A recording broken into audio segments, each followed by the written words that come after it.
평균 휘발유 가격이 계속 오르면서 LA 카운티의 평균 휘발유 가격은 갤런당 $5를 넘어섰고 오렌지 카운티는 $5 돌파를 앞두고 있습니다. 도널드 트럼프 전 대통령이 부동산 부풀리기 사기 대출 의혹 민사 재판을 계속 진행하기 위해 법원에 맡겨야 하는 공탁금이 크게 줄면서 자산 압류를 피하게 될 전망입니다. 뉴욕주에서 최소 8만 건 이상의 정전 사태가 발생하는 등 북동부 지역에 폭우 피해가 잇따랐습니다. 플로리다주가 내년 1월부터 14살 미만의 SNS 가입을 금지했습니다. 시청자 여러분 안녕하십니까? KBS 아메리카 뉴스입니다. 오늘 LA 카운티 평균 휘발유 가격이 3일 연속 상승세를 보이고 있고 오렌지 카운티 역시 가격이 올라 갤런당 $5 돌파를 앞두고 있습니다. 남가주 자동차 클럽 AAA와 유가정보 서비스에 따르면 오늘 기준 LA 카운티 평균 휘발유 가격은 갤런당 $5 3센트를 기록했습니다. 이는 11일 동안 10번째 상승한 것으로 일주일 전보다 8.1센트 더 오른 것입니다. 그러나 2022년 10월 5일 기록했던 역대 최고가인 $6 49센트보다는 낮은 수준입니다. 오렌지 카운티 평균 휘발유 가격은 갤런당 $4 98센트로 아직 $5에 미치지 못하고 있지만 일주일 사이 8센트 오르면서 지금의 상승세라면 이번 주 $5를 넘어설 전망입니다. 휘발유 가격이 지속적으로 오르면서 남가주 지역 운전자들의 재정 부담이 한층 가중되고 있습니다.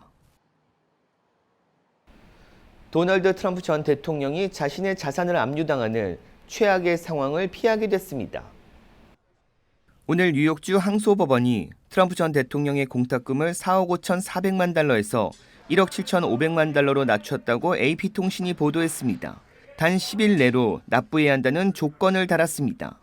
앞서 뉴욕 맨하탄 지방법원은 지난달 민사재판에서 트럼프 전 대통령에게 이자를 포함해 4억 5,400만 달러의 벌금을 내라고 판결했습니다. 트럼프 전 대통령은 이 판결에 항소했지만 공탁금이 너무 높다고 주장하며 벌금형 집행을 중단하거나 공탁금을 1억 달러 수준으로 낮춰달라고 법원에 요청했습니다. 오늘 판결에 따라 트럼프 전 대통령이 1억 7,500만 달러를 공탁하면 항소심이 진행되는 동안 1심 판결의 벌금 전액을 내지 않아도 됩니다. 트럼프 전 대통령은 공탁금을 내지 못하면 뉴욕주 검찰이 벌금형을 집행하기 위해 그의 은행 계좌, 건물, 골프장, 전용기 등 자산 압류에 들어갈 예정이었습니다. 언론은 트럼프 전 대통령이 10일 내로 해당 금액을 납부할 수 있을 것이라며 법원이 생명줄을 내려줬다고 평가했습니다. 지난 주말 북동부 지역의 폭풍으로 35만 건 이상의 정전 사태가 발생했습니다. KBTV 방복현 기자입니다. 이번 폭풍으로 인한 피해는 특히 뉴욕시와 보스턴, 메인 지역에 집중됐습니다. 뉴잉글랜드에 총 2피트 이상의 폭설이 쌓였고 뉴햄프셔주에 28인치, 버몬트주에 27인치의 강설량이 기록됐습니다. 눈에 의해 외부 출입이 통제됐으며 주택 및 차량에 고립되는 사태에 이어 정전 사태로 이어졌습니다. 뉴욕주에서는 겐스부트, 킨즈버리에 각각 20인치, 18인치의 폭설이 내리며 정전 사태로 이어졌습니다. 메인주 역시 대규모 정전 사태로 피해를 입었습니다.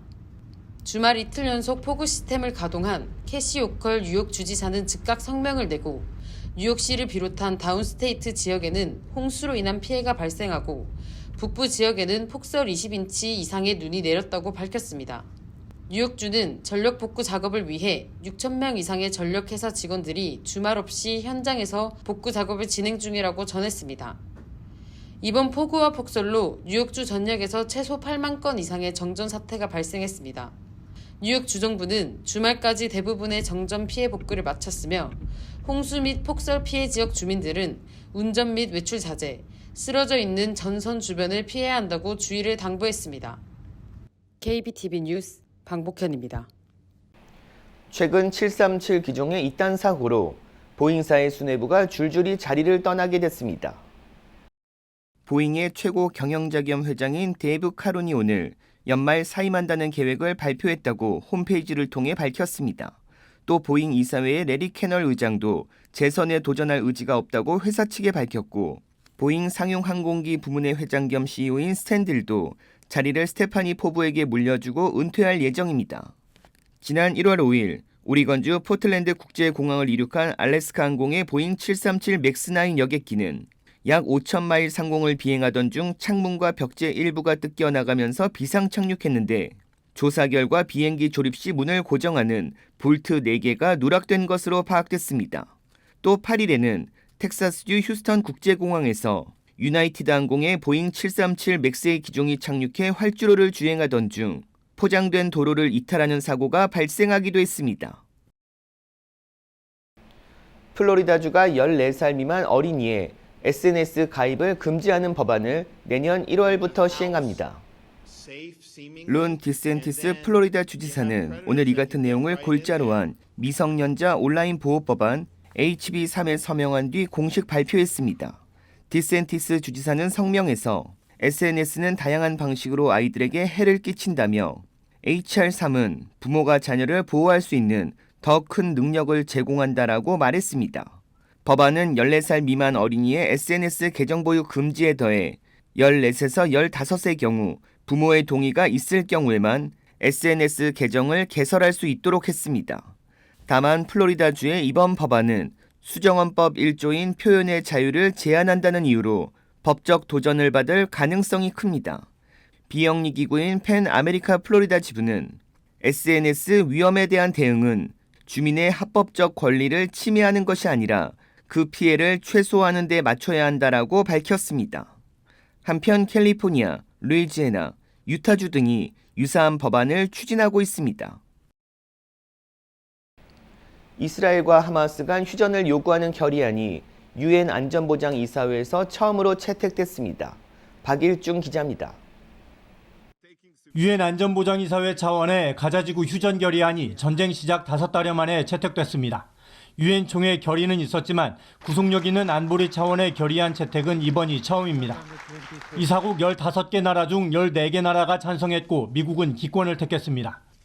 이 결의안에는 라마단 기간에 항구적이고 지속 가능한 휴전으로 이어질 수 있는 즉각적인 휴전과 즉각적이고 조건 없는 인질 석방, 인도주의적 접근 보장을 촉구하는 내용을 담았습니다. 지금까지는 미국 혹은 러시아나 중국의 반대로 비슷한 내용의 결의안 채택이 번번이 무산됐습니다.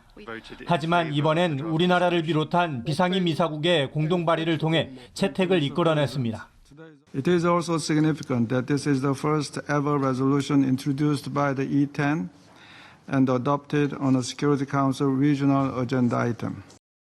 하마스에 대한 규탄이 빠졌다며 기권을 택한 미국도 결의안의 핵심적인 내용은 지지한다고 밝혔습니다.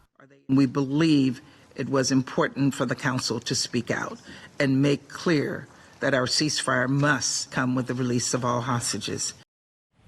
미국은 이번 결의안 채택에도 불구하고 중동에 대한 정책 변화는 없다고 다시 한번 확인했습니다. 뉴욕에서 KBS 뉴스 박일종입니다. 홍역이 확산되고 있는 가운데 뉴욕에서 3건의 홍역 사례가 보고됐고 롱아일랜드에서도 홍역 환자가 발생했습니다. KBTV 전상희 기자입니다. 뉴욕주와 나소 카운티 보건당국은 예방접종을 받지 않은 어린이에게서 확인된 홍역 사례를 조사하고 있습니다. 환자는 현재 입원 중인 것으로 알려졌습니다. 뉴욕주 보건국은 홍역, 볼거리, 풍진, MMR 백신 접종을 촉구하고 있습니다.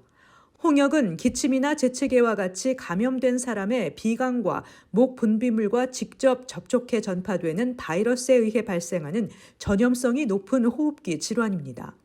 또 감염된 표면을 만져도 질병에 걸릴 수 있습니다. 홍역은 감염 후 7일에서 14일, 최대 21일까지 고열, 기침, 콧물이 동반되며 눈이 충혈되고 눈물이 나는 증상이 나타납니다. 증상이 시작되고 3일에서 5일 후에 발진이 발생합니다. 발진은 일반적으로 헤어라인에서 얼굴에 나타나는 편평한 붉은 반점으로 시작해 목, 몸통, 팔, 다리, 발로 아래쪽으로 퍼집니다. 발진이 나타나면 열이 104도 이상으로 치솟을 수 있습니다.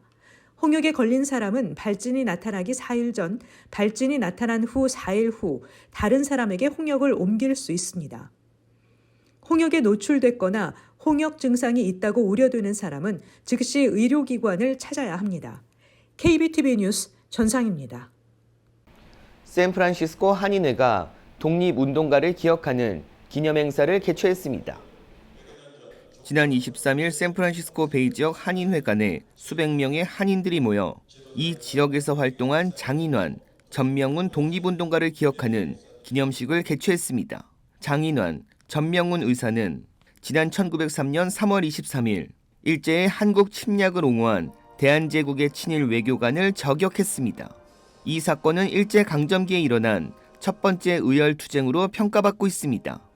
또한 이대휘 목사의 주미 대한민국 명예대상 위촉 추천 캠페인 선포식도 함께 개최됐는데 김한일 샌프란시스코 한인회장은 1912년부터 1920년까지 이 지역에 입국한 애국지사 200여 명과 유학생 등 800여 명이 이대휘 목사의 도움을 받았고 한인 대부분의 이민자 서류 도착지가 이대휘 목사의 주소일 정도였다고 설명했습니다. 샌프란시스코 한인회는 미주 지역 활동 독립운동가의 뜻을 한인 2, 3세들에게 전하기 위해 매년 독립운동가 기념식을 개최하고 있습니다. 환경단체들이 동부 허드슨강에서 검출되는 발암물질에 대한 조사 착수를 촉구했습니다. KBTV 기련민 기자입니다. 뉴욕주 전역의 환경 정의를 촉구하는 단체들이 맨해튼 동부를 남북으로 가로질러 흐르는 허드슨강에서 계속해서 폴리염화 페닐 등 발암물질이 검출되고 있으며 오염수가 바다로 계속해서 흘러들어가고 있다고 지적하며 연방정부 차원의 적극적인 투자와 대책을 촉구하고 나섰습니다. 뉴욕주 상원 환경보존위원회는 연방환경보호청은 지난 5년간의 허드슨강에서 지속적으로 발암물질이 검출되고 있음에도 불구하고 적극적인 조치가 이뤄지지 않고 있다고 지적했습니다. 존 리유 뉴욕주 상원의원은 뉴욕 시민들의 밥상에 허드슨강에서 잡은 어류가 올라오고 있지만 여전히 허드슨강의 오염 및 발암물질 검출은 개선될 기미를 보이지 않고 있다고 지적했습니다. 이어 지난 30년간 꾸준히 발암성 물질을 허드슨강에 흘려보낸 GE 회사를 상대로 법적인 책임을 물어야 한다고 규탄했습니다. 지난 1947년부터 1977년까지 뉴욕주에 위치한 GE 제조 공장에서는 생산 과정에서 발생한 폐수를 허드슨강으로 흘려보내왔습니다. 그 결과 독성 화학 물질인 PCB 침전물이 허드슨강 바닥에 침전되어 있는 상태입니다. 환경국이 실시한 허드슨강 수질 개선 프로젝트 이후 오염도 검사에서 채집한 수질 샘플의 85%에서 독성 화학 물질 기준치 초과를 기록했으며 이는 허드슨강에서 잡은 어류의 대다수가 섭취하면 안 될 위험한 수준이라는 뜻으로 해석됩니다. 이에 24명 이상의 하원의원과 17명의 상원의원이 환경보호청에 서한을 보내 적극적이고 효과적인 대책 마련을 촉구하고 있습니다. KBTV 뉴스 길레민입니다.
KBS 아메리카 뉴스 마칩니다. 시청해 주셔서 고맙습니다.